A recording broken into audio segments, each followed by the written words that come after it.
Hello, everybody. Welcome to another episode of the Thriving Adoptees podcast. And today, I'm delighted to say we've not got one guest, but two, Zoe and Cosette, who are fellow adoptees and also fellow podcasters. They run Navigating Adoption, which came off the back of an Instagram group, right? I think that was the initial place where you were supporting and giving voice to other adoptees. So welcome to the show. I love to start with this question, and perhaps with your answer, your take on this first, Cosette. So, what comes to your mind when you hear this term, the name of the podcast, Thriving Adoptees?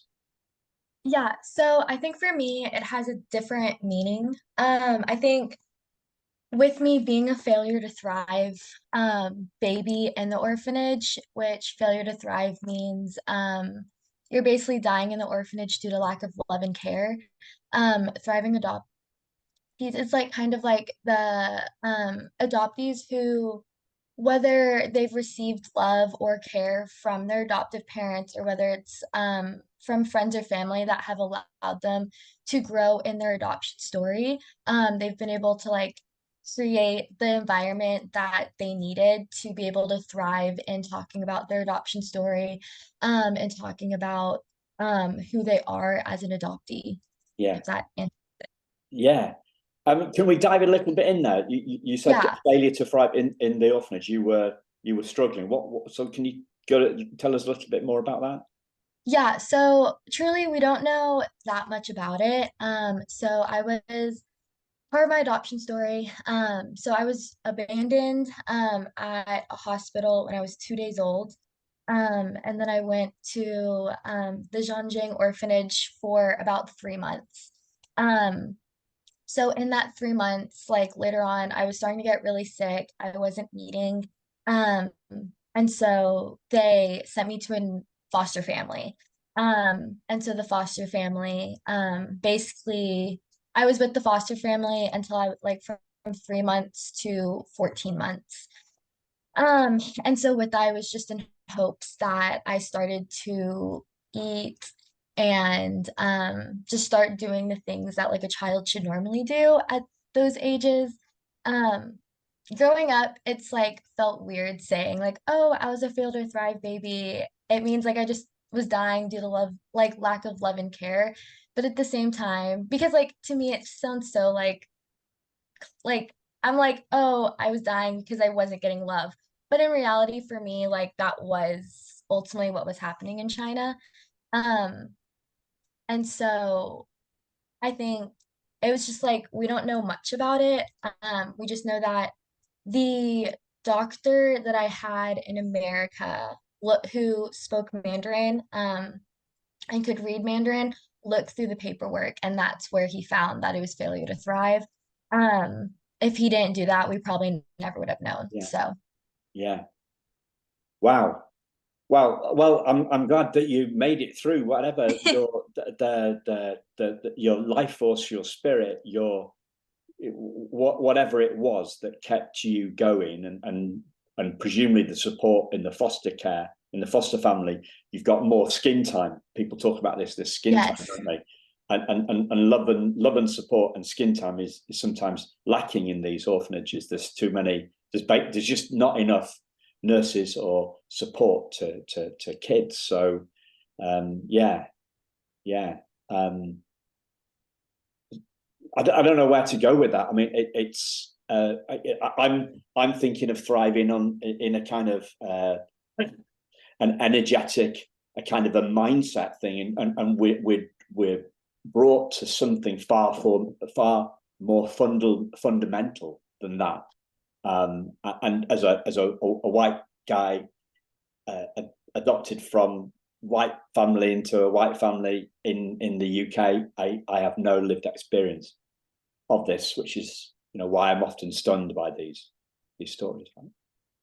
But yeah, I think with having that perspective that like I almost died in the orphanage and in China due to not getting the love or care that my body needed as a baby. I think the word thrive is just like a whole like to me, it's like every person just like whether adopted or not, like deserves to feel loved and feel cared for, despite the age they were adopted, despite their race, despite their ethnicity.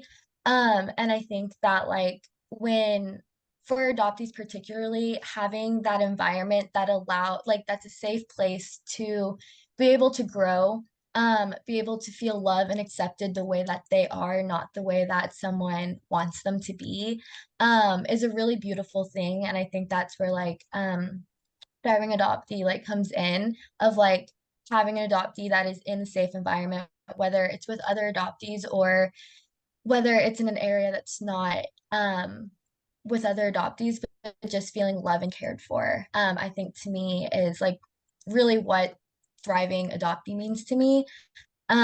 Just because everyone has a different story. So like my version of what it means to thrive might be very different than the way Zoe sees it or the way like my brother, other people sees it.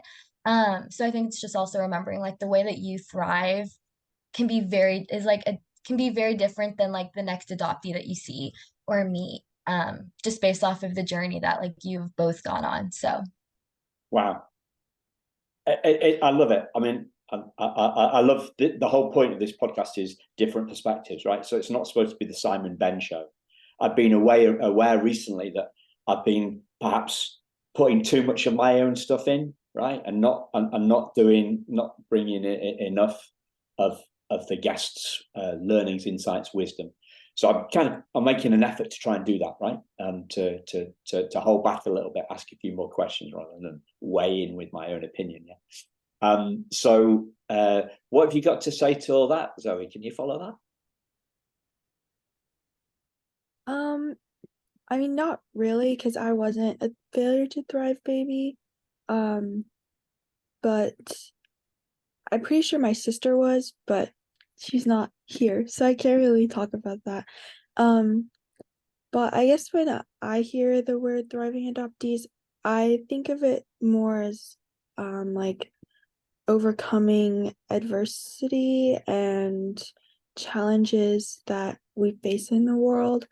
Obviously, like the different categories of adoptees, like transracial or not transracial, international or domestic. I think we all have our different challenges that we need to overcome. And so the experience is very unique to each adoptee, and their story is also very unique to I mean, you can see it like right now, like my story compared to Cosette's story. Like we have very different stories and unique experiences, but we still have the one thing that connects us and that we have in common. And so we've both had to like thrive in that sense and get past the challenges that we faced coming to America and being transracial and international adoptees. Yeah. I think we were talking about this last time, because we talked about the kind of the layers of the trauma and the and how those experiences shape the layers of the trauma that we experience, and I think that adversity is a common theme, perhaps. So maybe it comes in different shades, in different types. So I don't have that cultural challenge that you guys have. I don't have the challenge around ethnicity, or a lot of times from different transracial adoptees, I've heard that kind of there's that mismatch between the ethnicity. So somebody, I think an Asian adoptee expressed this as being, and I'm only quoting her, right? Yellow on the outside and white on the inside, and that can cause some kind of confliction, yeah, internal conflict. yeah, most definitely. I think for me personally, like going to school and everything, because my parents, like, there's a certain time where like everyone knows you're adopted because like your parents take you to school or they pick you up or they go to different events. But then there's a time whenever you get into college where it's like your parents aren't there, so no one can be like, oh, so you must be adopted because you have white parents, or why do you look different? And so I was reflecting on this like a couple years ago with my parents, just about how my like growing up in public school in Texas, I would be going and like I never quite fit in with either groups. I wasn't quite Asian enough for the people that were Asian, and I wasn't white enough for the people that were white because I obviously wasn't like my ethnicity wasn't white, but my ethnicity was Chinese. But you're kind of in that mixed like area where like you don't necessarily belong with either. Um, and so with that, I mean, you just like you have a support system or you don't with that, unfortunately. And I know something that my mom did, that I'm very grateful for actually, because I don't think as a little girl, I probably wasn't thinking like, oh wow, like she did that. But like as I get older, so my elementary school, there were I think two or three Asians in my kindergarten class, um, between five different classes. And so there was a they had every Asian person in a different classroom. And my mom was like, why? And they were like, oh, because like we want every room to have diversity. And my mom's like, okay, but what if you were the only white person in a room full of Asians? And the closest person that is of your ethnicity is two classrooms down from you. And so after that, they always put at least two ethnicities in the same room if they were able to do that. And now that I think about it, like the fact that my mom did that, it's like she noticed it before I was even able to comprehend that, like I knew there were other Asians in like in the whole entire class, but my brain didn't be like, oh, I'm the only Asian like in my classroom. But I think also it's like having the transracial aspect of having white parents, and myself and my brother being Chinese, there is that like the microaggression or people being like, oh, you're not Asian because you're just Asian on the outside, but you're truly white on the inside. Which is where the things of like a Twinkie or banana comes in. Um, which like when you're younger, you're just like, oh, okay. But then as you get older, you're like, depending on the community that you have, I think, and the awareness that you like self-awareness personally, because everyone's on their own journey. It hits differently as you get older, especially I think during college for many people, just because they're the ones having to figure that out, and there's not that, oh, well, at least like my parents are white, like that's okay. So I think that it like the yellow on the outside, white on the inside is very true. Um, and it's like whether we say it about ourselves or other people say it to us. Um, I think for me, I've just like had to learn how to grow from that. Um, and learn like, okay, like this is what the person like this is who's saying it, and I know they're saying it in a rude way. So how am I going, like what am I gonna do about that? Or am I gonna do any like is it worth my time? Especially when you're younger. So Yeah, yeah. Interesting that transition piece. You know, for college, you're on your own, and you're standing you're standing by yourself. And I guess were there less questions at college?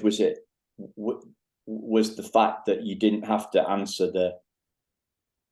the questions about having white parents or this thing, did that actually make it easier, or was it easier, was it harder, what was the I think it's in different ways. So I think one with my major being social work, a lot of the professors and students in social work like are pretty aware of like the word adoption, an adoptee. And so I think having a name, my first and last name not reflecting my ethnicity at all, considering Cosette's French and Eisenhower's German. And when you say that, you don't think that you're about to see someone who's Asian. I think I always felt like I had to like respond and be like, oh, like yeah, that's me. And then like kind of be like, oh, like I was just adopted. Like that's why my name doesn't reflect my ethnicity. So I think there was a lot less questions on like, oh, so you must be adopted, or like, oh, what race is your parents? But I think for me personally, it was harder to be with the Asian groups on campus, because the moment that they heard my name, I was like instantly not like, I wasn't shunned, but like they kind of stopped talking to me the moment that they've like heard my name, which I think was a difficult thing. But it's also just fine, like realizing that in the journey that I am in now, it's like I know the adoptee, Asian adoptee female me right now. And so I think right now for my identity, it's just trying to figure out like, okay, like where do I fit in with like the Asian Chinese like culture and population in regards to like fully embracing it without having imposter syndrome kick in. Yeah. So, Zoe, to you, it feels like on one hand this challenge, these challenges and the microaggressions and all this dealing with is like it is a challenge, and on the other hand, it's it's bringing out some strength within you, or increasing your resilience. I mean, how do you see this relationship between the cultural challenges, the transracial adoptee challenges, and your own kind of inner strength? How would you see that?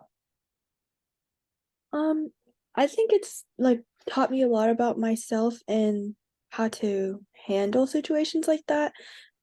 Especially depending where you grow up. I've met adoptees who have grown up being the only Asian people in their town, and I've grown up with adoptees who have not been the only Asian person in their town. So it also just depends on the types of experiences you've been exposed to as a kid. Texas is pretty diverse, but you can still go to places that aren't super diverse. So like my I went to Catholic school for a really long time, and I was one of like 3 Asian people in my grade. But then like I would go to Chinese school, so I'd still be surrounded by other Asians. But I think it's like you kind of get used to it, which like it sounds bad, but in a way it's like a good thing, I guess, because you know how to handle it. Because if you've heard it once, then when you hear it again, you're kind of like, oh, I'm like, this doesn't affect me as much as it used to because I'm used to hearing it. But at the same time, I feel like you shouldn't get used to hearing the same microaggressions over and over again. But I definitely think it almost makes you, I don't know if I'm saying this right, but like I feel like in a way you become more confident in like yourself and your identity as um an adoptee, and then as part of whatever ethnic group you belong to. And I think one thing that made it really difficult was the COVID pandemic, and the two of us have talked about this a lot, and we talk about it on our page too, just like the rise of anti-Asian hate in the US and how that's affected our ethnicity and adoptee identity. And that also kind of ties into the point earlier of like not feeling Asian enough and not feeling white enough, because like we didn't have the experiences of the generational Asian immigration into the US. so we couldn't really relate on that sense, but then we weren't like born here, so when we like see all of these people getting attacked, it like feels different than if we were to be like born here.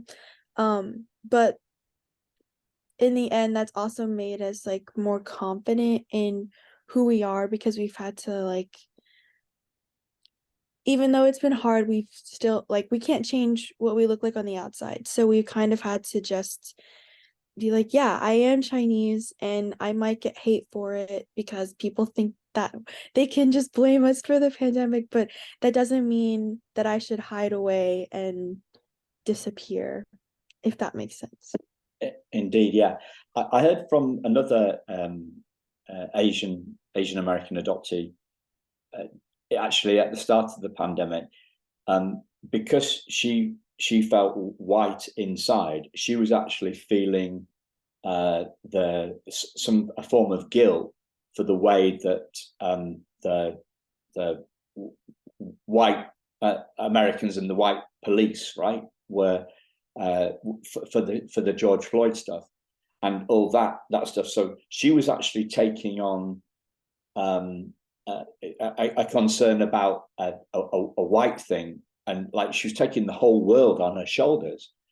And I thought that was for anybody, right? For anybody, that sort of guilt for the whole for the behavior of others. I thought that was really heavy. That's a really heavy load to carry. What do you make of that? That's actually a very interesting point. I've never really thought about it like that. I think like a lot of times, especially if you're a transracial adoptee, you can, depending where you were adopted from, but specifically to the US, we get called whitewashed a lot, because we like grew up with white Caucasian parents. So people tend to say that we're like whitewashed, and we're not like true to our like Asian self, I guess. So I guess in that sense, if you, and I've also met Chinese and other Asian adoptees who have felt very white and have kind of like pushed aside their Asian identity and kind of more embraced the white side of their identity. I've even met adoptees who have like said I am white, even though they're like physically they're not, but like mentally they just think that they are. So I can definitely see how like feeling that you're white but knowing that you're not, I can see how that can make you feel guilty. It's kind of weird because I think one thing the two of us say a lot is like, especially with all of the hate crimes, it's like people who have like chosen to love us and people who look like the people who have chosen to love us are being hateful towards the people that look like us. And yeah, that's something the two of us have said a lot, and I don't really know if I feel guilty, but I do feel very sad, and I kind of don't know what to do in like where I belong in that like spectrum. Because again, I like all of my Asian friends who have Asian elders, like my elders are not Asian, so I can be sympathetic, but it's hard for me to be empathetic. So I almost feel lost and I feel like I'm not supporting them because I can't relate to them, but I feel like I should be able to. Yeah. But yeah. This sense, perhaps go back to Cosette, this sense of feeling loved and cared for. Clearly, are we talking about here? They're actually within the home, within the family, within the group, or are we talking bigger? Because there's this societal impact, and then there's this stuff that's far closer to home. Yeah. I think it's like a mix of both. So I think within the family, like when you're an adoptee, there's just so many emotions that come up, and there's so many fears of like being unlovable, being unwanted, feeling scared that you're gonna get abandoned again.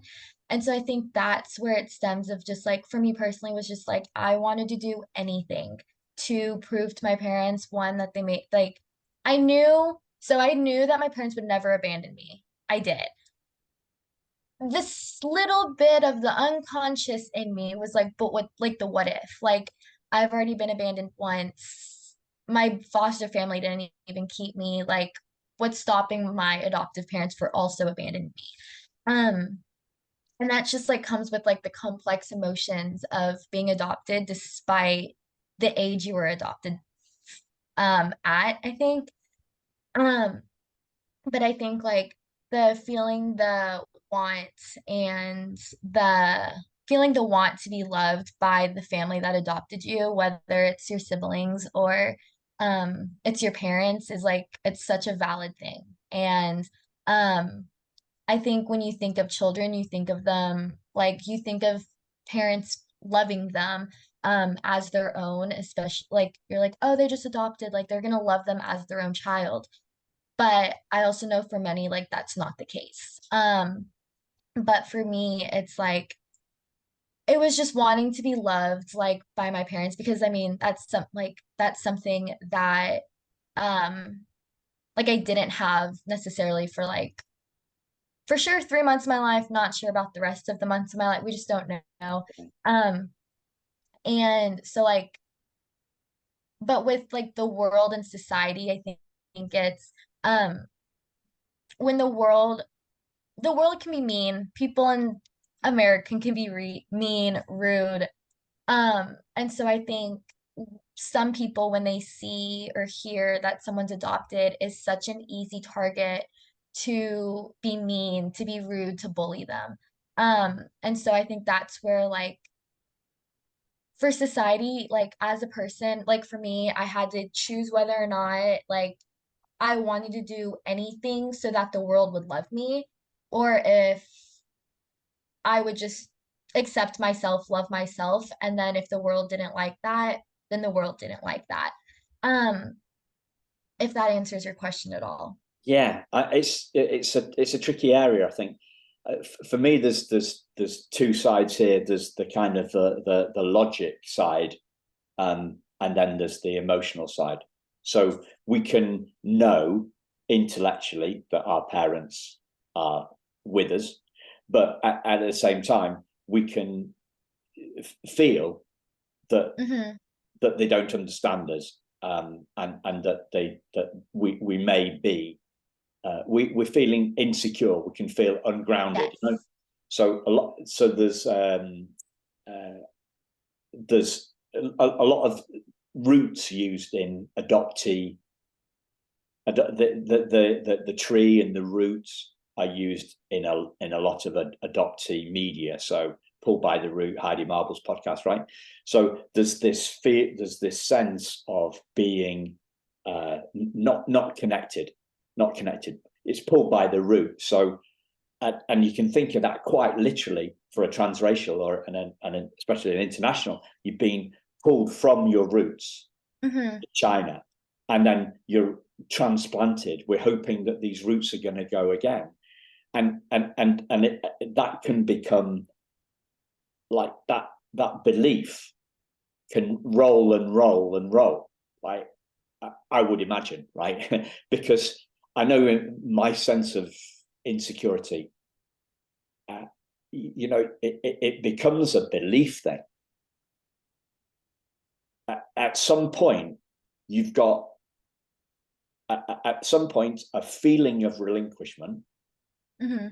becomes a belief that we're going to be rejected by others, that we're going to be left by others, and that belief can, for me, kind of grew over that snowballed, that snowballed over time, and so the logical side of it and the emotional side of it, it's usually, sorry to use the phrase, I'm not yeah.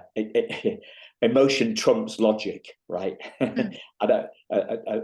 We don't want to get into any political things, but you know, I let's just say I prefer not to use the word Trump, but I've not come a better way of doing it. But there's a friction, isn't there? Is this what? Because you maybe have come across this because you're doing social work.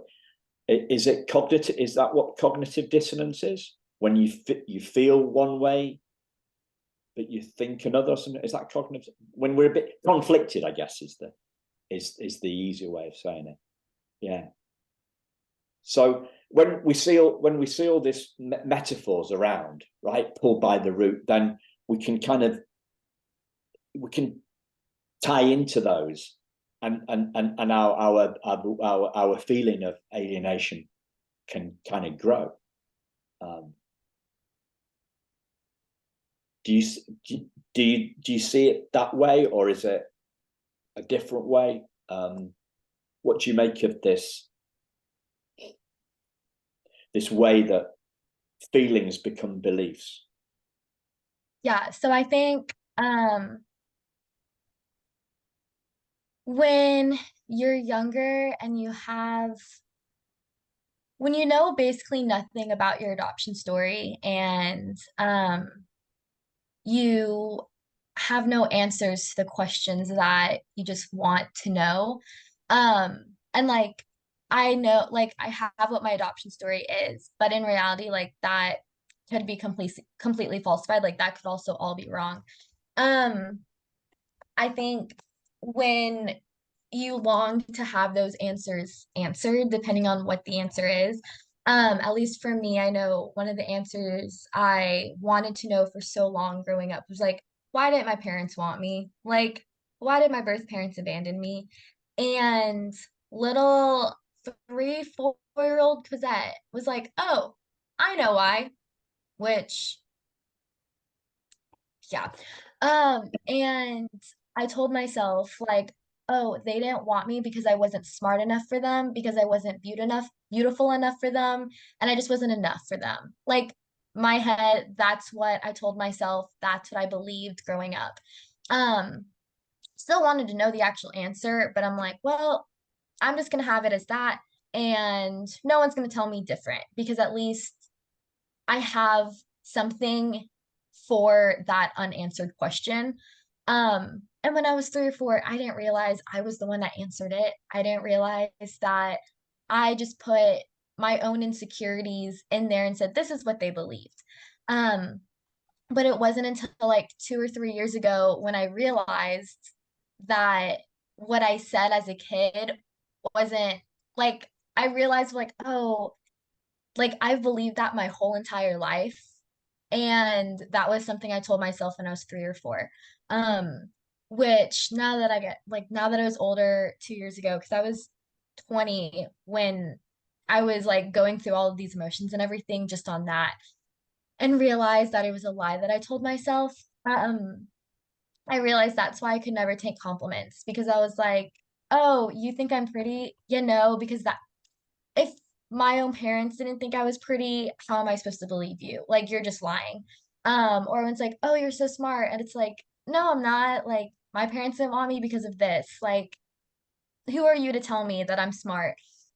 And I struggled to believe my own self that I was smart, or that I was pretty, or that I was enough, just because of that small little thing that 3 or 4-year-old Cosette told herself. Um, so I think it's like when you're little, or even when you're older, I don't know, and you just want, like, you have a question that you just want answered, and it's just constantly in your brain. Your brain subconsciously answers it for you without even realizing it, and you might not even realize it. Like, you might not even realize for such a long time that, like, it was yourself that answered it based off of your own insecurities. That isn't the truth. That like actually happened. And so I think realizing when you are, I think when I was able to process and realize that it wasn't real, it was just a lie that I told myself. I think when I found out that it was and like was able to process it was like I was mentally, emotionally, physically able to handle it. Which I think if it was maybe like 2 years before that, just with everything happening in my family, like I would not have been able to handle it. I probably would have gone into an emotional like spiral. But I think at that time I was self-aware. I was confident in myself. So like I was able to take the time and be like, this isn't this isn't what my parents said. Like this is just what I said about myself. So Yeah. So you kind of you rumbled the bit belief that you'd had since you were 3 or 4 that you hadn't questioned before. And so how was what was the impact when you kind of rumbled that belief, when you caught on to the fact that yeah. So I think it was like after realizing that it was telling like I told like the safe people in my life about it. Of like, hey, I just realized like this is what I'm struggling with. And I think when you have those safe people that you're able to talk to about those things, whether they're adopted or they're not, they're able to help you grow and help you also like stay accountable with that. So like when I would be going and like in school because college is hard. Um, and like taking an exam and like I wish I did better. It wasn't the score that I wanted. I'm like, I'm just not smart enough. Like they'd be like, are you saying that about yourself? Like, because when you say things about yourself, your brain starts to believe it, what like whether or not you think it does. So I think it's learning, like I found the safe people that I knew that would keep me accountable in a safe way and not um be rude about it, if that makes sense. Like they wouldn't be like, well, you told me to do this, so you shouldn't be doing that about yourself. It's like, but people that would remind me that it was a lie that I told myself growing up. And I think now, like, I've gotten to be a lot more comfortable in my abilities within schooling.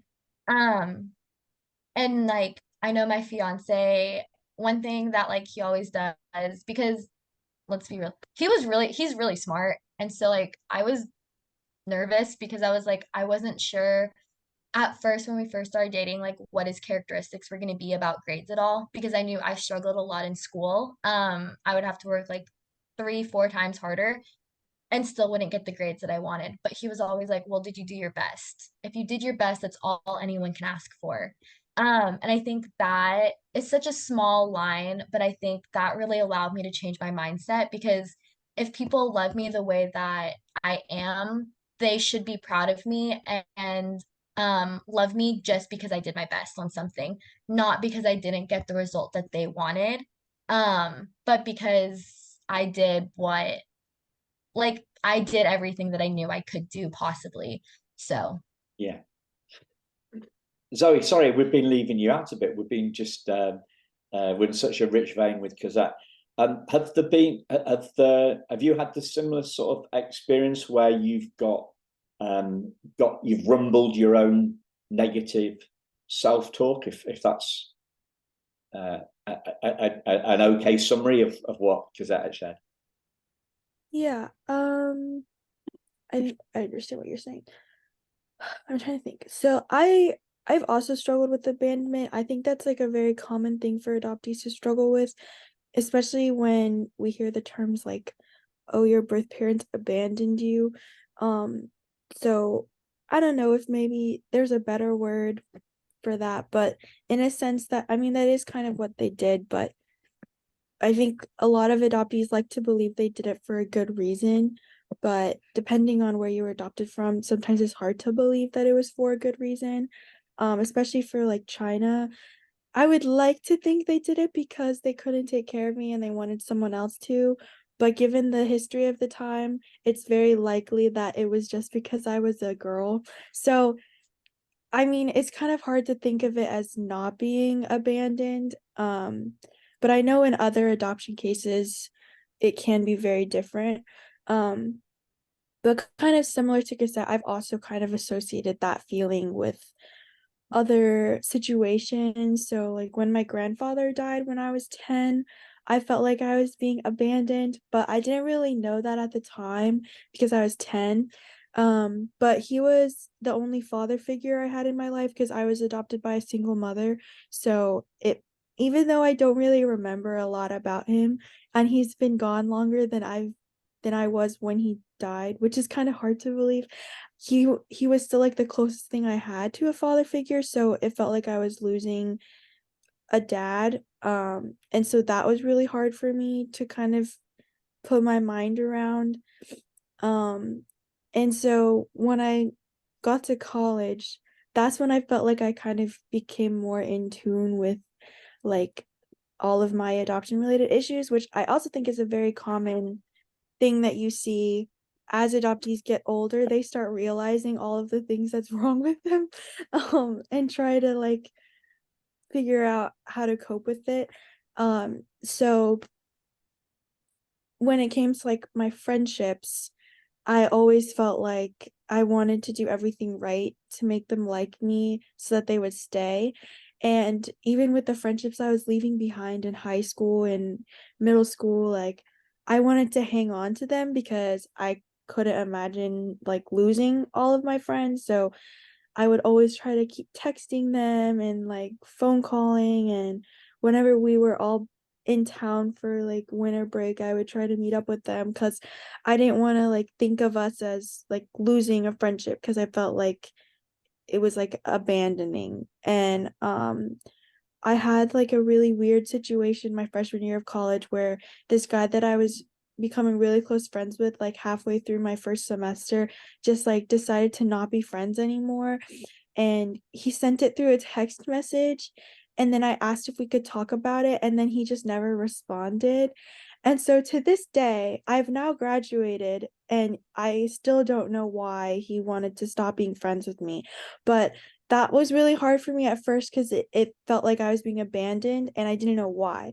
And I think it's the don't know why part that's like adding on to the abandonment that's really difficult, because especially when you're adopted from China, like you don't know why. You don't know a lot of your medical history, you don't know a lot of your adoption story. You just really know like what the orphanage told you about your adoption story, but you still like you don't know why for yourself. So having the unanswered questions has always been really difficult for me. Um, but I don't know. Since then, I've tried to become better at like I don't need to please everyone, and I've always been a people pleaser, so that's really hard for me. But I've like kind of grown out of my freshman year friendships, which is kind of sad, but at the same time, it's like not all friendships are meant to last forever, but the ones that do will. Um, and so like we've slowly grown apart, and I've gotten okay with the idea that I won't be friends with everyone forever as much as I would want to be. Yeah. Well, we take it personally, don't we? I mean, that's the thing. I heard did a podcast with a birth mother last week, and she was talking about this.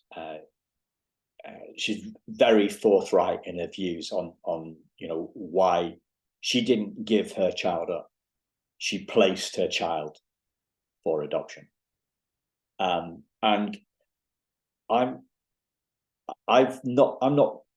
I kind of thought that I wasn't really bothered about the vocabulary around adoption. I thought that I was that was less important to me. But when I heard her say that so forcefully, right, and so assuredly, that really landed for me. Before, the difference in the vocabulary was kind of unimportant. But when I got her intention and her intensity behind that word, and the feeling behind her diligent placing of her child for adoption, in when at the time there was no social services support, back in the 60s. That really landed it for me, because I think before we can take things so we can take things so personally. It's not what's wrong with them. It's what's wrong with us. That's the fundamental challenge. Yeah, and I think too with like because Zoe and I were both adopted from China during the one child policy. Um and so with that there was just like there's even more unknown with it.